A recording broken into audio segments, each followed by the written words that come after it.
Olá, tudo bem com você? Está começando agora o Redação Novo Tempo.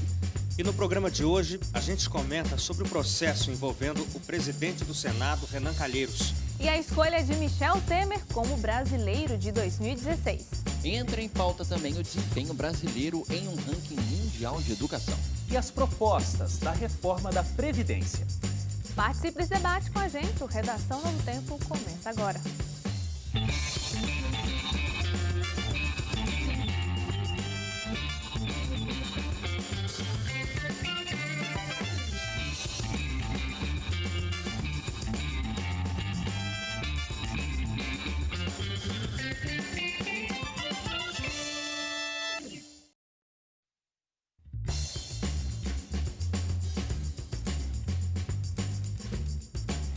Começa agora o Redação Novo Tempo. Muito obrigado pela sua audiência, obrigado pela sua companhia mais uma vez com a gente, seja pelo rádio ou pela televisão. E você já sabe que pode sempre interagir com a gente.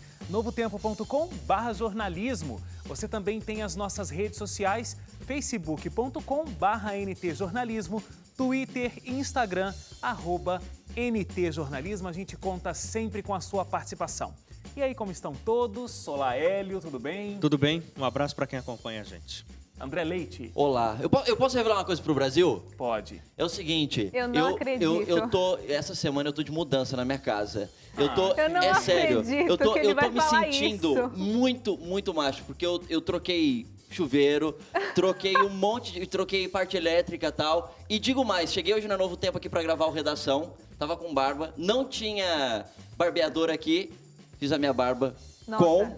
com o quê? Estilete. Com um estilete. Utilidade Só- pública, o Rambo né? faz com a... Utilidade Eu lembrei que pública o essa Rambo faz com a informação, né, faca. Leite? Só um minutinho da sua atenção aqui. Em primeiro lugar, não tente fazer isso em casa, porque pode ser muito perigoso. Em segundo lugar, que coisa relevante, não? pra gente Não, mas eu vou conversar. falar a verdade. Na verdade, eu fui correndo na vendinha da esquina aqui da Novo Tempo e eu comprei um gilete lá. Ah, tá, que bom. Mas o resto das coisas é verdade. Tá, é bom. Agora aí a não gente dá pra pode... acreditar mais. Aí a Ele gente pode mentiu pra imaginar. gente e mentiu pro camarim inteiro. Tudo bem, Suzane? Tudo bem? Oi pra todo mundo que tá aí em casa acompanhando a gente. Um abraço especial pro Lucas Barbosa e pra sua esposa, a Pamela Burke. Um grande abraço pra vocês dois. Vamos começar então com os nossos destaques? Vamos lá, né? Muito. Destaques da semana, começar com Hélio Moura. Renan Calheiros é a retranca, Hélio, O grande Renan. o grande Renan. O grande Renan. Driblou tudo. Só explicar, todos. eu falei retranca, talvez o pessoal de casa nem entenda, né? Que é o seguinte, no jornalismo a gente chama a notícia, assim, quando a gente está trabalhando na redação, a gente tem que dar um nome para ela, porque muita gente vai colocando a mão naquela título, notícia, né? A gente dá um título. Geralmente são 2 palavras ali, tem que ser bem curtinho. Então, por isso, Renan Calheiros, eu falei que é aqui a retranca. A pauta, é o assunto. É. O Renan Calheiros protagonizou talvez uma intensificação daquilo que a gente já tem falado aqui outras vezes, sobre essa briga entre poderes, principalmente o judiciário com o legislativo. Nesta semana, na segunda-feira, o ministro Marco Aurélio Mello concedeu uma liminar apresentada pela Rede Sustentabilidade, que é o partido da Marina Silva, pedindo para que o Renan fosse afastado. O argumento da rede é de que o Renan se tornou réu no Supremo Tribunal Federal. E o Supremo está com um julgamento parado, que começou no mês passado, dizendo que pessoas que são réis não podem assumir a presidência, não podem estar na linha de sucessão da presidência da República. E o Renan está na linha de sucessão. A linha de sucessão é o presidente, vice-presidente, presidente da Câmara, presidente do Senado e depois presidente do Supremo Tribunal Federal. Só que aquele julgamento sobre os réus que não podem assumir não acabou ainda. Mesmo assim, a maioria dos ministros já entendeu que realmente um réu não pode, mas o julgamento não está fechado. Mas mesmo assim, com base nisso, o Marco Aurélio Mello concedeu uma decisão provisória para afastar o Renan. Como se chama? O oficial de justiça foi até o Senado, foi entregar para o Renan não aceitou, falou, volta amanhã. O camarada voltou na quarta-feira e o Renan não aceitou também, e junto com o apoio da mesa diretora, os diretores do Senado, eles bateram o pé e falaram, a gente não vai aceitar a decisão do Supremo Tribunal Federal até que o Supremo decida isso em plenário. E aí o Supremo tinha uma reunião marcada realmente para quarta-feira e colocou na frente de todas as outras discussões essa aí. Tinha só 9 ministros e, no fim das contas, no debate todo, 6 ministros, incluindo a presidente do Supremo, a Carmen Lúcia, decidiram que a liminar do Marco Aurélio não tinha que seguir valendo. Então, devolveram ao Renan o cargo de presidente do Senado, E embora ele não tivesse desmoralizou. saído, e acaba, assim, causando um constrangimento. Analistas jurídicos, e nem precisa ser analista jurídico para ver que o que o Supremo fez foi muito ruim, porque eles acabaram quebrando a Constituição. A Constituição diz o seguinte, no artigo 80, fala sobre a sucessão no poder na presidência. Tem essa sequência que eu falei. E é assim, saiu um, vem o outro. Não está esse, então vem o próximo, e o próximo, e o próximo. É assim que funciona. Mas o Supremo decidiu o seguinte, o Renan, a gente não julgou ainda, então ele não é condenado, ele é um réu, mas a gente não julgou ainda essa questão do réu. Então, ele continua sendo presidente do Senado, mas se houver a necessidade, se o presidente Temer e o Rodrigo Maia estiverem fora, ele não vai poder assumir a presidência da República. Pula direto para o presidente do Supremo. É uma leitura completamente errada do que diz a Constituição. Claro. E aí E o causa um argumento que ele constrangimento. usou, Hélio, ele O usou... problema acabou sendo foi mais o Marco Aurélio do que os outros ministros, né? Porque o Marco Aurélio que passou por cima disso tudo e os outros ministros em plenário decidiram contrário à própria decisão do Marco Aurélio. Decidiram o contrário. Só que, independentemente da decisão que um ministro da Suprema Corte tome, ela tem que ser acatada. Mesmo que se discorde, mas tem que ser acatada. Foi assim com o afastamento do Eduardo Cunha também. Foi o Supremo que mandou afastar o Eduardo Cunha. Foi o Supremo que mandou afastar o Renan. E os ministros todos, eles reclamaram do Renan enquanto estavam fazendo o julgamento. Repreenderam, disse que isso não se faz, que decisão tem que ser acatada. Mas nenhuma punição foi pensada para o Renan por ele ter...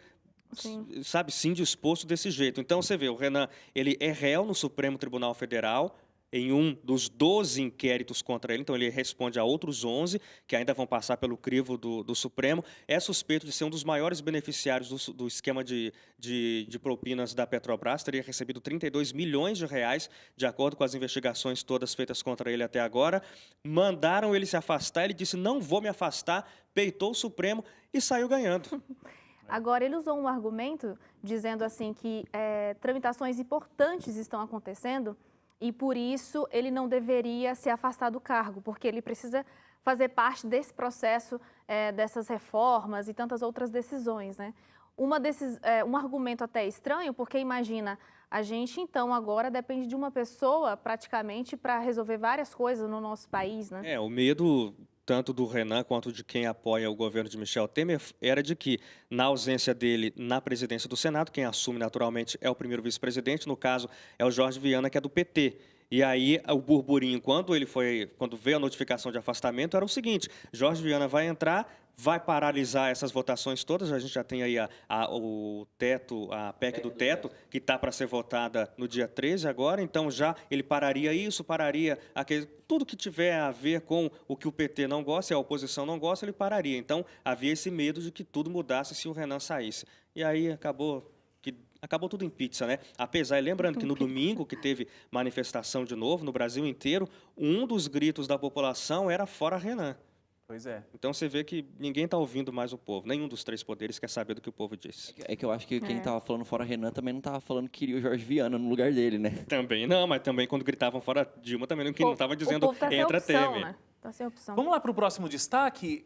Leite, a gente vai falar sobre o acidente aéreo da Chapecoense e como isso acabou revelando todo um esquema de corrupção, né? Como muita gente tem acompanhado no rádio e na televisão, o acidente da Chapecoense aconteceu por uma coisa simples. Acabou o combustível da aeronave. E nas investigações se descobriu que era uma prática comum dessa empresa Lamia, que estava levando a Chapecoense, tentar lucrar, porque era uma empresa pequena, então, por exemplo, o piloto do avião era um dos sócios diretores da empresa. Então, eles geralmente colocavam combustível no limite, então precisava de, sei lá, 4.500 litros era a autonomia, né? Sei lá, para viagem. Aí eles colocavam 4.515 combustível para andar 4.515 quilômetros, por exemplo. Bem pouquinho, então não tinha muita margem de segurança. E aí isso foi descoberto com investigações e tudo mais. E aí que a gente tem vários problemas que aconteceram por conta disso, né?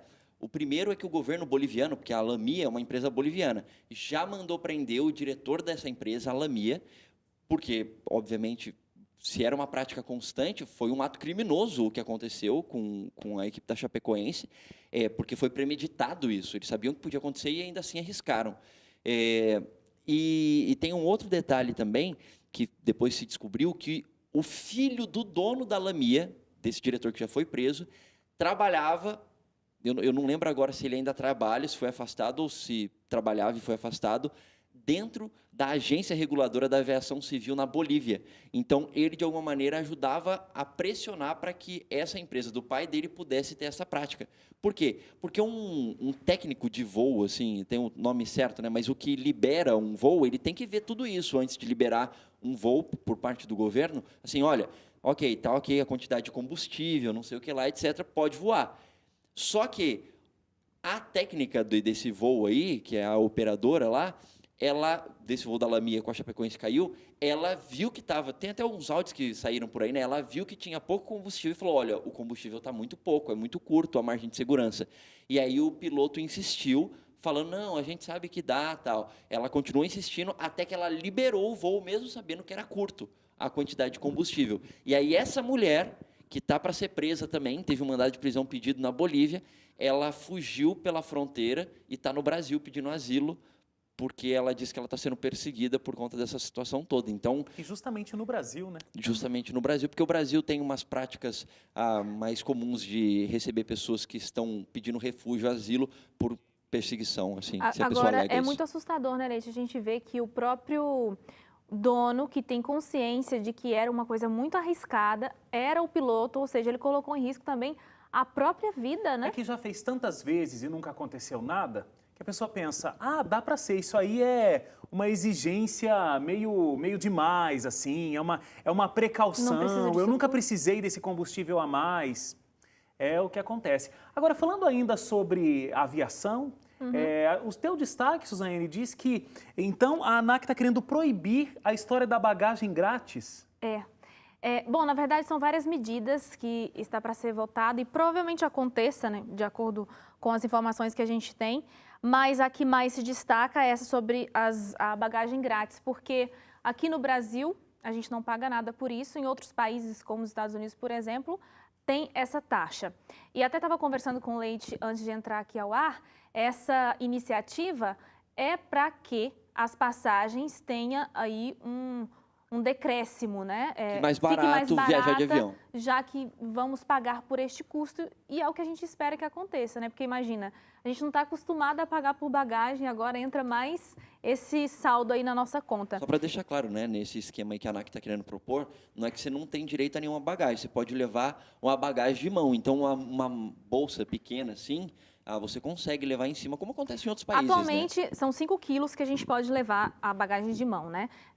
De acordo com essa medida aí, é que aumente, então, agora para 10 quilos gratuitos.